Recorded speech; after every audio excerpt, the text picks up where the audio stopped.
my name is Annabelle Buchanan, and I am submitting my 8-minute speech for the USA Debate Team application. So let's begin.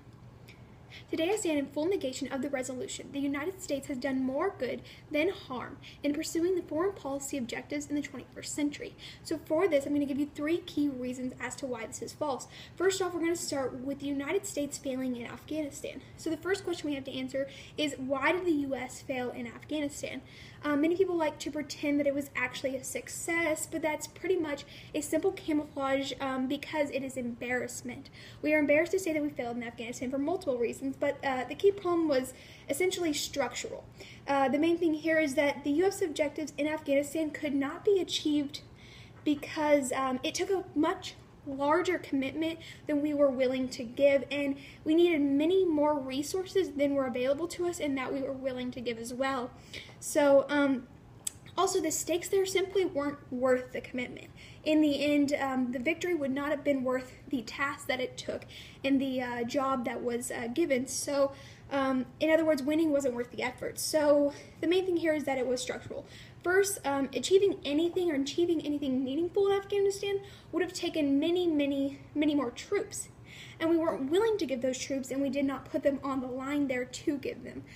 In other instances, we can look and see that the troop number was far higher than that of Afghanistan, and so we were never going to achieve anything here without sending any troops, and that's just the first problem. Second, victory was elusive because Pakistan continued to support the Taliban, and its territory provided them with sanctuaries. Anytime that the United States would press, or anybody would press for that matter, they could always just slip across the border to Pakistan and sit there and simply be able to fight another day. So we were never willing to actually force Pakistan to halt its support. We were never willing to press hard enough and make this stop. We just kept allowing them to slip across the border and hide and go underneath. And so it's not even clear that we would have done that or that it would have been worth it, but because we never did that, the failure was always there. Unfortunately, these factors made victory even harder to achieve because we weren't able to take down the enemy. Thirdly, we weren't able to get a victory out of Afghanistan because the U.S. and NATO were never willing to take over the whole country or try to govern it themselves. And I don't stand in affirmation that that's what we should have done, but I'm showing you that the reason we failed here is because we didn't realize what was actually happening. We didn't realize that to win or to succeed and achieve what we wanted, we had to do much higher tasks and go much bigger than we were able or willing to do. So we didn't actually look at the structure and look at what was needed or the goals and what was necessary. So there was too many flaws there, and the United States was not willing to fill them. So we pretty much failed, the entire nation's security establishment failed to recognize or acknowledge the fundamental mismatch between U.S. interests, our stated goals, and the vast resources and patience it would have required to achieve these goals. And this is from theforeignpolicy.com, so we can see that nothing was in our favor here, but yet we kept pushing and kept trying. So that's just the first reason, and that's just one instance where the United States failed in Afghanistan. Next, we're going to move on to Obama's failure to act in Syria. So the main reason that Syria was not a win for us and that we did not ever do anything substantial there is because we wouldn't act on it.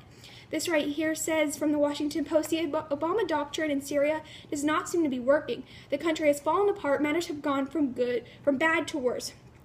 So pretty much Obama can give as many speeches as he wants, he can say as many things as he wants, and give as many threats, but they have not stopped or halted anything. They simply are still doing things. It says right here that the Syrian dictator is not halted by Obama threatening options. He continues to bomb his own people, and he continues to starve his own people. Then the death toll is completely hideous, and it keeps rising, so Obama did not act on it. He would say he would, and then he would not. Also, this says that we never gave force, the threat of force, or sanctions, or something to make it stop, something to hurt this dictator. And so we kind of messed around in the chaos, but we never actually did anything substantial or ever pressed anybody. So the main thing here was that our failure to act caused this to become a chaos because it caused it to completely escalate. Also, it talks about how high the death toll was, in that the United States simply sat by. It says, Washington's dawdling has become the hallmark of Obama's foreign policy. He can make all the speeches he wants, but his confusion and indecision in what leaders will notice and what history will remember him as.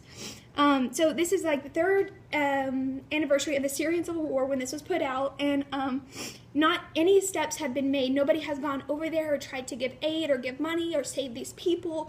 And so Obama has just sat back, Washington has just sat back and not acted upon this, which has caused a major failure, because he acts like he's going to, or we act like we're going to do something, but we're never doing enough here. So it's another thing that goes back as well with Afghanistan. We say we kind of want to do something, but we don't have our facts straight. We don't know what we want to do. Okay, and the last thing that we're going to talk about is the U.S. failed to act in, or failed in Iraq. So the thing here is that we went in undertaking to remove Saddam Hussein and his weapons of mass destruction. We pretty much went in to find this, and it ended up being an 8-year mission, and we found no weapons of mass destruction. And the main thing here is it was, again, back to strategy. It says Washington's initial war planning as well as the subsequent occupation and surge in order to shed light on the final outcome and current situations in Iraq and to plan for the future. Regardless of the messaging, the overall operation, and in particular the surge, was a major failure. So this goes back again. This says here that what we were doing here, what happened in Iraq, is we were trying to fight and trying to stand up, but we never took down the enemy.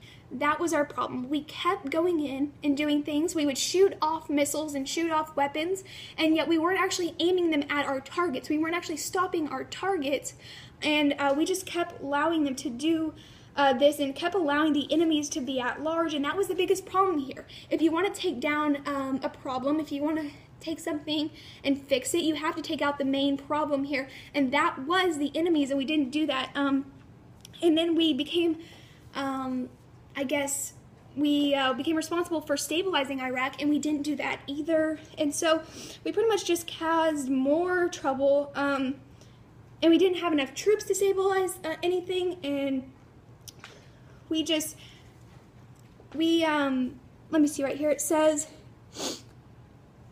the opponents further declared that Washington should have been prepared to do a lot more in the beginning of the operation, which would have allowed a quicker exit, especially after 2005 Iraqi elections. So we just weren't willing to do enough. We should have gone in quicker, we should have found the enemies, and we should have got that done. But instead we dragged it out, and we didn't actually do what our goal should have been, so we had our goals mixed up another time. Thank you.